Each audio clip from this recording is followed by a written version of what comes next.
Morning everyone, welcome to my channel. আপনারা দেখছেন SS রাখিস ব্লগ। এখন থেকে আমি আমার ব্লগটা শুরু করছি, দেখতে থাকুন আমি সারাদিন কী কাজকর্ম করি। এই দেখুন, সকাল সকাল ফুল গাছের কাছে চলে এসেছি। কতগুলো ফুল হয়েছে সেটা আবার দেখতে হবে তো নাকি, তা নাহলে মন ভালো হবে না। এই যে তারপরে চা খাবার জন্য দুধ টুধ জাল দিয়ে চাটা তৈরি করে নিলাম। দুজনে কর্তা গিন্নি মিলে চা খেতে বসেও গেছি। ছেলের পড়া হয়ে গেছে, আমি বিছানাটা গুছিয়ে নিচ্ছি। ছেলে গুছিয়ে দেবে বলেছিল, ও ঠিকঠাক করে গোছায় না, আবার সেই কাজটায় আমার হাত দিতে হবে। তার জন্য আমি বললাম না ঠিক আছে, আমিই গুছিয়ে নিচ্ছি, তোর আর গোছাতে হবে না। ও এখন খাওয়া দাওয়া করে নিচ্ছে, মানে দুধ চকোজ এইসব একটু সকালবেলা খেয়ে নেয় ব্যাস। আর আমি বিছানাটা পরিষ্কার করে একদম পরিপাটি করে ঝেড়ে গুছিয়ে নিচ্ছি।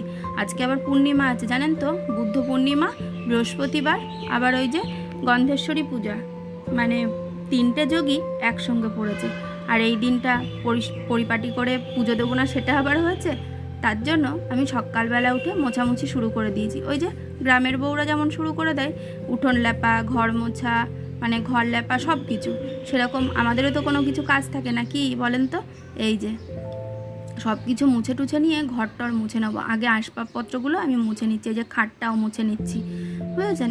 আর আমি কি দিয়ে মুছছি বলেন তো, তারপিন তেল দিয়ে। আমি সব সময় কাঠের জিনিসগুলো তারপিন তেল দিয়ে মুছতেই বেশি পছন্দ করি। আর আমার তারপিন তেল কিংবা কেরোসিন তেলের গন্ধ কিন্তু দারুণ লাগে। কার কার ভালো লাগে অবশ্যই কমেন্টসে জানাবেন। আমার মনে হয় একদম ঘরটা ফ্রেশ হয়ে রয়েছে এইরকম। আর এটা কিন্তু আবার কেরোসিন কিংবা তারপিন দিয়ে মুছছি না ফ্রিজটা, এটা হলো কলিং দিয়েই আমি ফ্রিজটা মুছে নিচ্ছি ভালো করে। কলিং আর টিস্যু পেপার দিয়ে যেন কোনো দাগ না পড়ে যায়। এই যে কারোর খুব পছন্দের জিনিস থাকে না, তাই ছোট হোক কিংবা বড়, পছন্দের জিনিস কিন্তু একটু অন্যরকমই হয় বলেন। এই জন্য ফ্রিজটা মুছে নিয়ে আমি একদম ঘরটা ভালো করে ঝাড় দিয়ে নিচ্ছি। আর দেখবেন যেখানে চাপাচুপো থাকে সেই জায়গাগুলোতে কিন্তু নোংরা খুব বেশি জমে, তাই না বলেন। এই যে আমার স্ট্যান্ড ফ্যানটার নিচে কত নোংরা বের হবে দেখবেন। সারা ঘরে কিন্তু সেরকম নোংরা নেই, এত ঝাড়া মোছা করলাম নেই, কেননা রোজ ঝাড় দেওয়া হয়, মোছা হয় এই জন্য। তারপরে মনে পড়লো এই তো স্ট্যান্ড তলাইটা দেখি তো, হ্যাঁ পুরো ভর্তি। একটা শ্যাম্পুর পাতা ছিল আর জোয়ান খাওয়া হয়। আর চুল দেখেছেন কত, মনে হচ্ছে যেন একদম সারা মাথার চুল ওই স্ট্যান্ড ফ্যানের তলায় পড়েছে। আমি হয়তো চুল ফেলিই না এরকম, কিন্তু প্রচুর চুল ওঠে মাথা দিয়ে। আর গরম পড়েছে তো ভীষণ, চুল তো উঠবেই বলুন। তারপরে আমি ঘরটা মুছে নিচ্ছি। আর এই স্টিলের মানে বালতিটা, এটা দিয়ে আমি ঘর মোছা, তারপরে এই যে গ্যাস মোছা, এই সব জিনিসগুলোই করে থাকি। ছোট্ট একটা বালতি আমার খুব পছন্দ। আর প্লাস্টিকের বালতি নিয়ে নি কেন বলেন তো, ওই দুদিন অন্তর অন্তর ফটফট ফেটে যাবে এই জন্য। আবার কর্তার কিন্তু রঙের বালতি আছে, আমার অত ভালো লাগে না। ধুর, কাপড় কাচা টাচা বাথরুমে রাখা এগুলোর জন্য ঠিক আছে, সবসময় এই কাজের জন্য একটা প্লাস্টিকের বালতি কিংবা এমনি বালতি হলে বেশ ভালো লাগে বলেন কাজ করতে। এই জন্য আমি একটা ছোট্ট স্টিলের বালতি নিয়ে নিয়েছি। তারপরে আবার রান্নাবান্নাও এই ফাঁকে আমি করে নিয়েছি। সকাল সকাল রান্নাবান্না না করলে আবার পুজো করতে দেরি হয়ে যাবে এই জন্য। তারপরে আমি গ্যাসটা খুব ভালো করে মুছে নিচ্ছি। আজকের রান্না সবজি কাটা এটা আর দেখালাম না। দেখুন টাইলসের ওপরে তেলগুলো গড়িয়ে গড়িয়ে পড়েছে। রোজ মোছা হয় কিন্তু তবু পড়ে, কি বলেন তো। ওই যে ঝাঁজ তেল এটা তো বাইরে যায়, আর টাইলসের একদম সামনেই তো এডজাস্ট ফ্যানটা, ওই জন্য গ্রিলগুলোও দেখলাম মুছে নিই। একটু সার্ফ দিয়ে কসবাইট দিয়ে ভালো করে ঘষে নিয়ে একদম জল ঢেলে পরিষ্কার করে নিয়েছি। আর আমার জল বেরোনোর জন্য জায়গা আছে বলেই আমি জল ঢেলেছি। আপনারা যেন আবার ঘরের মধ্যে জল ঢালতে যাবেন না, তাহলে কিন্তু একদম জলে জলে জলাকার হয়ে যাবে, তাই না।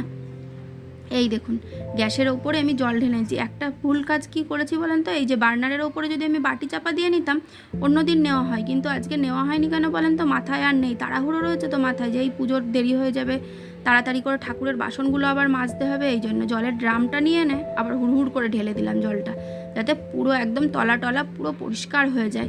আর রাত্রিবেলা আজকে আবার রুটি টুটি করা নেই, এই জন্য আরও জল ঢেলে ধুলাম। তারপরে এই যে গাছটা ঘরের মধ্যে ছিল ইনডোর, তার জন্য ঘরের মধ্যে গাছ থাকলেও কিন্তু বেশ নোংরা হয় জানেন তো, ওপরে একটু ধুলো ধুলো পড়ে যায়, যেমন ওই আসবাবপত্রের ওপরে পড়ে সেমন পাতাগুলোর ওপরেও পড়ে, ওদেরও জন্য নিঃশ্বাস টিশ্বাস বন্ধ হয়ে আসে। এই জন্য দেখলাম একটু স্প্রে করে দিই, তারপরে একটু হালকা হাতে মুছে দিই, তাহলে কি হবে বলেন তো, ওদের একটু শান্তি হবে, তাই না বলেন। আমাদেরও যেমন গরম লাগে ওদেরও তো লাগে নাকি। এই যে তারপরে ঠাকুরের বাসনপত্র নিয়ে একদম বসে গেলাম। বেশি একটা নোংরা হয় না কিন্তু, কেননা আমি তেঁতুল দিয়ে একটু ডোলে মেজে নিই তো, এই জন্য আপনারা দেখেই হয়তো বুঝতে পারছেন এইটা। তারপরে আমার তো আবার স্নান করে পুজো দিতে হবে, এই তাড়া রয়েছে। ঝট বাসনগুলো মেজে নিয়ে, আর আমি ধুনোচিটা কিন্তু প্রতি বৃহস্পতিবারেই মাজি। আর এই যে তেঁতুল দিয়ে মাজার পর একটু জল দিয়ে নিলাম, কেন বলেন তো, তা না হলে ওই যে দাগ পড়ে যাবে, যতটা না পরিষ্কার হবে তার থেকে বেশি দাগ পড়ে যাবে, কালো হয়ে যাবে, কেননা টোকে যাবে তো এই জন্যে। এই দেখুন দেখেছেন, ধুনোচিটাও আমি মেজে নিচ্ছি, আবার ধূপদানিটাও মেজে নিচ্ছি। প্রতিদিন কিন্তু এর দুটো মাজা হয় না, ওই বৃহস্পতিবারেই মাজি, কেননা এত বাসন পড়ে যায় তো। ঠাকুরের বাসনও অনেকগুলো, আপনারা দেখতেই পাচ্ছেন। সবার তো এক একটা করে থালা গ্লাস দিতেই হয় না, যতজন আছে তেনাদের সবার জন্য একটা করে থালা গ্লাস অবশ্যই আপনারাও দেবেন। কিন্তু ঘরের সিংহাসনে ঠাকুর রাখলাম অনেকগুলো, কিন্তু একটা কি দুটো থালায় খেতে দিলাম, সেটা কিন্তু একদমই করতে নেই, সংসারের অমঙ্গল হয়।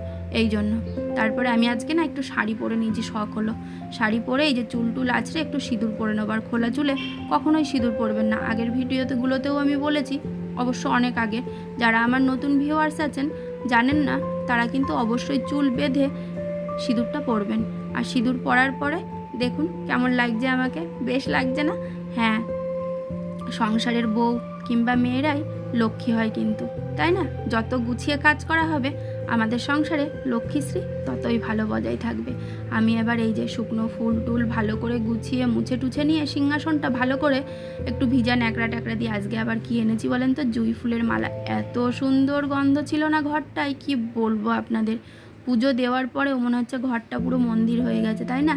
আর ঘরটা মন্দির হলেই তো মনটাও মন্দিরের মতন থাকবে, আর মনটাও ভীষণ ভালো থাকবে।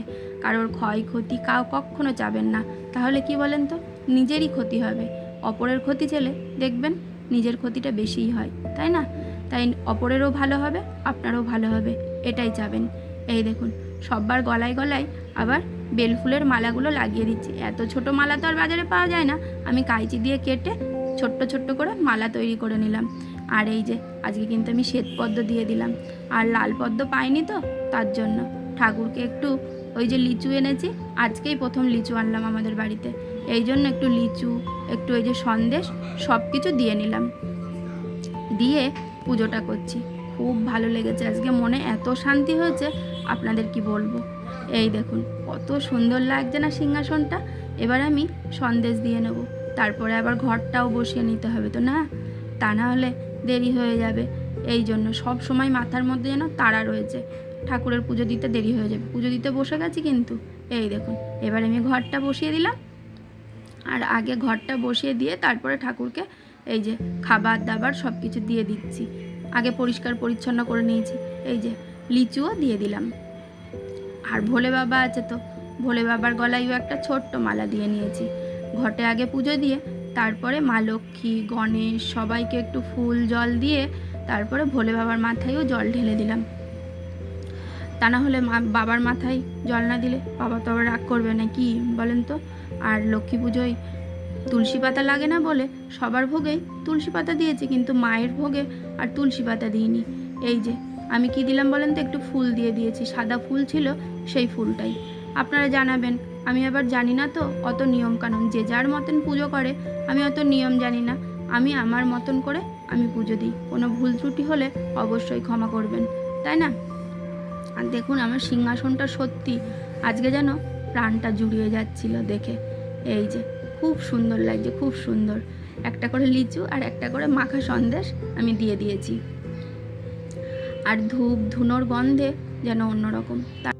ঠাকুরের পুজো দেওয়ার পরেই নিজেদের খাওয়া দাওয়ার ব্যবস্থা। যা রান্না করেছিলাম একদম শর্টকাটে রান্না করেছি, পটলটা ভেজে নিয়েছি আর একটু মাছের ঝোল করেছি। ওই যে গাঁঠি কচু এনেছিলাম আগের দিন, গাঁঠি কচু দিয়ে, আর একটা আলু দিয়েছি খুব ছোট। আবার কর্তা আসার সময় পাকা পাকা আম এনেছে, এত সুন্দর না, খুব সুন্দর দেখে। আর ঘরে যেই আমগুলো এনেছে ফুলের গন্ধে আর ফলের গন্ধে যেন আরও অন্যরকম লাগছে। আর আমি একবার শুকে দেখলাম। ঠিক আছে, ভিডিওটা ভালো লেগে থাকলে অবশ্যই লাইক, শেয়ার এবং সাবস্ক্রাইব করবেন, পাশে থাকবেন। আপনারাও সুস্থ থাকবেন।